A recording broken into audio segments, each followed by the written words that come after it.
Guys, I had my first driving lesson yesterday, and you know what? Driving was actually not that bad. My instructor was probably more scared than I was, because I was just like, I think I'm doing fine. Like, we're not hitting anything. I think the first time I drove was the hardest because I was in a parking lot and it was kind of hilly, and whenever a car would come, I would just like hit the brakes and just be like, go ahead. So the first time I drove was pretty scary. Second time I drove was with my brother, and it was like in a big open parking lot, and that was okay because there was like no other cars around. But still, if I saw another car, I just hit the brakes and just wait. Pretend I'm not there. But this time though, I actually came in contact with other cars. Not as in like I hit them, but I saw other cars on the road and I did not panic. And if you guys drive, let me know in the comments below how your first driving lesson was, because I'm really curious to see if we had like similar experiences. For me, I mean, we didn't crash, so I thought I did pretty good.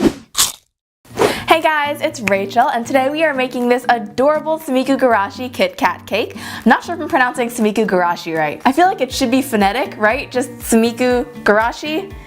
Gurashi? If it's not clear already, I took Mandarin in high school, not Japanese. But anyways though, this cake is adorable. I love how it came out. I think the water effect is really cool, and you'll see what it's made out of in just a little bit. I love how they get all like nestled in the water, so they look like they're just, you know, just chilling in the little hot tub. Actually, it's probably not a hot tub. It's probably more like a hot spring. It's inspired by a picture that I saw online, and it looks kind of like a hot tub, but it's more of like a Japanese hot spring, I think.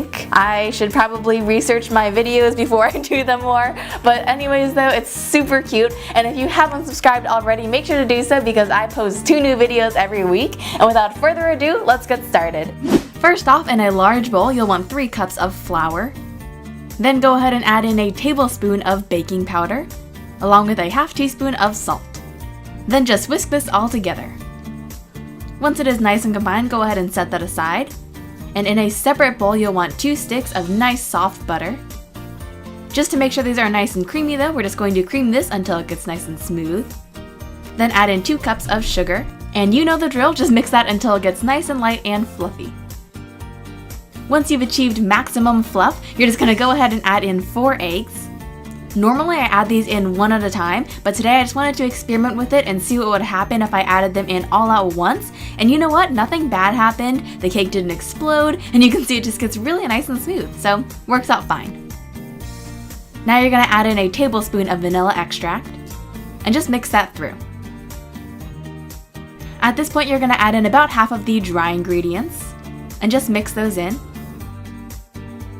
Then you want to add in a cup of milk, and just to make sure everything gets combined really nicely, I like to microwave the milk for about 15 or 20 seconds or so, just to get it kind of room temperature. That way it incorporates nice and smoothly. And I bet you know what's coming next. You're just going to add in the rest of the dry ingredients and mix that all through. Now you're just going to grab your 2 8-inch cake pans that have been greased and ideally also lined with parchment paper, which I forgot to do today, but don't tell anybody. Anyways though, you're just going to fill this up with your batter.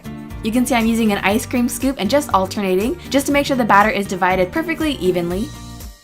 Then just smooth these out, and then bake these off at 350 for about 30 to 35 minutes. Once they come out of the oven, they should be nice and golden brown on top like this. Let those cool for about 10 minutes or so, then just run a knife around the edge of your pan. Now go ahead and flip over your cakes. And if you had lined it with parchment paper, it would have popped out really nicely, but I had to kind of nudge it out. It was totally fine in the end, but it would have been easier if I just remembered that parchment paper. But you know what? Everybody makes mistakes. It's all good. While our cakes cool down completely, let's make the jello. Here I just have some berry blue jello. And I'm just going to pour that into my bowl. Then go ahead and add in 2 1/4 cups of boiling water. And just mix that all through until everything is nice and combined. Then grab yourself an 8-inch cake tin. Don't mind the fact that this is a 6-inch cake tin. Kind of a long story, but in short, I basically just wanted to have some jello prepped ahead of time. But anyways though, just pour that into your cake tin. You can see I also have my tin inside of another pan, just to make it easier to transport to the fridge. And then just refrigerate that for about 3 hours or so, just until it's nice and firm. At this point, our cake should be nice and cool. And we're gonna go ahead and just level off the tops. You can see I'm making this one quite a bit shorter, just to make sure that we have enough room to add in our jello. Now go ahead and pop this onto a rotating cake stand. And you're just going to start frosting this up. Pretty standard cake procedure, you're just going to frost the middle first. Then add on your second cake.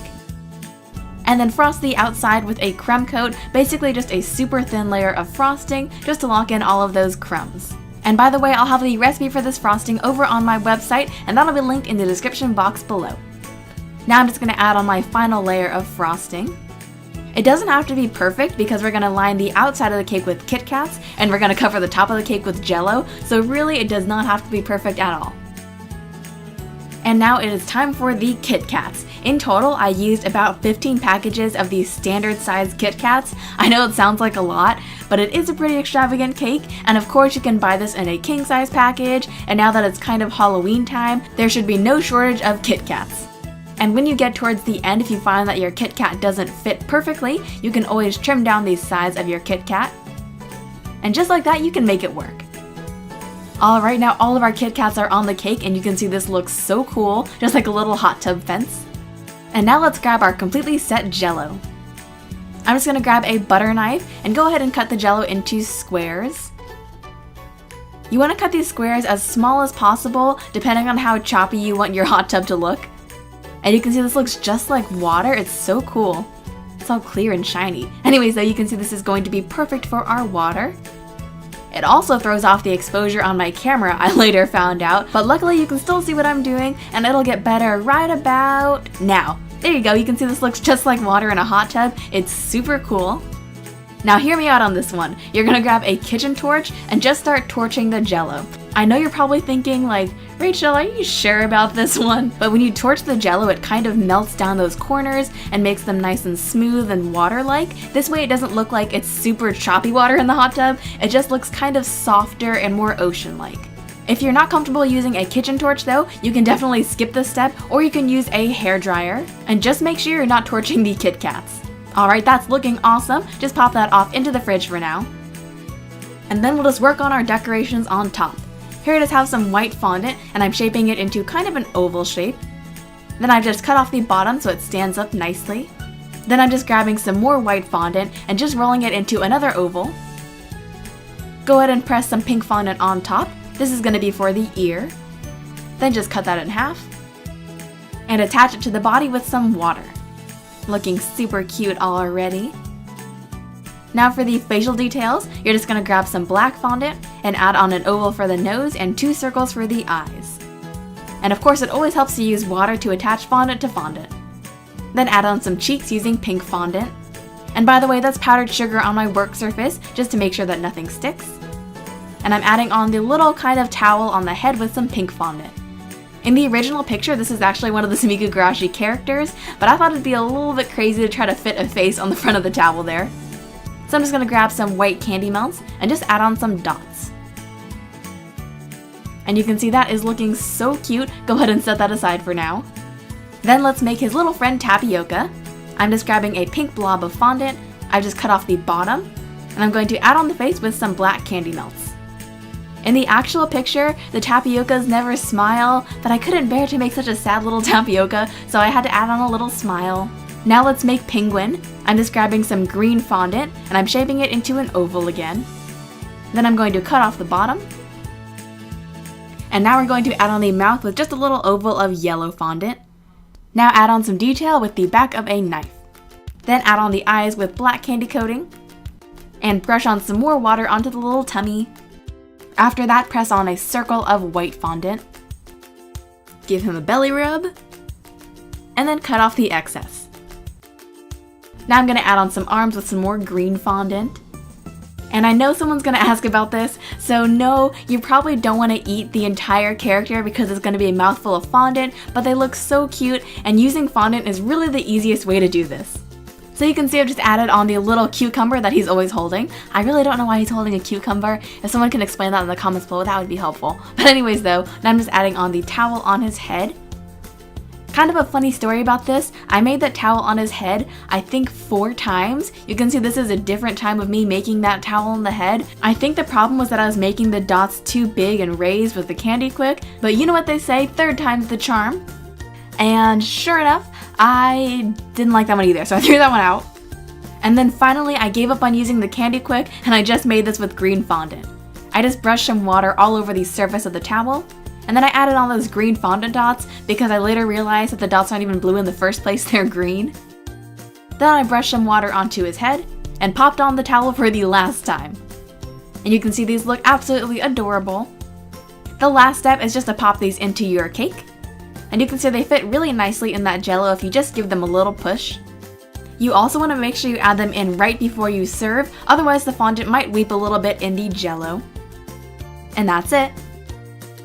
Alright guys, our Sumikko Gurashi Kit Kat cake is finished now, and this is super adorable. Another side note, my whole fridge smells like Berry Blast Jello right now, so I recommend making this cake like right before you're gonna serve it. Otherwise, everything smells like Berry Blast, which, you know, it's not the worst thing.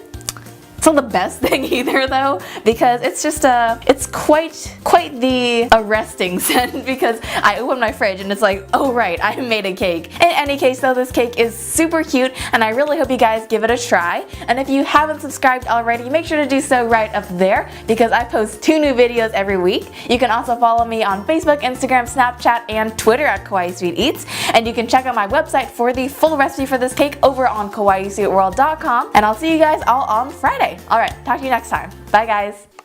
Oh my gosh, is that another spot I see? Just try to smooth it out. Or I could just eat it. Gently stroke your cake and assure it that everything will be all better. There we go.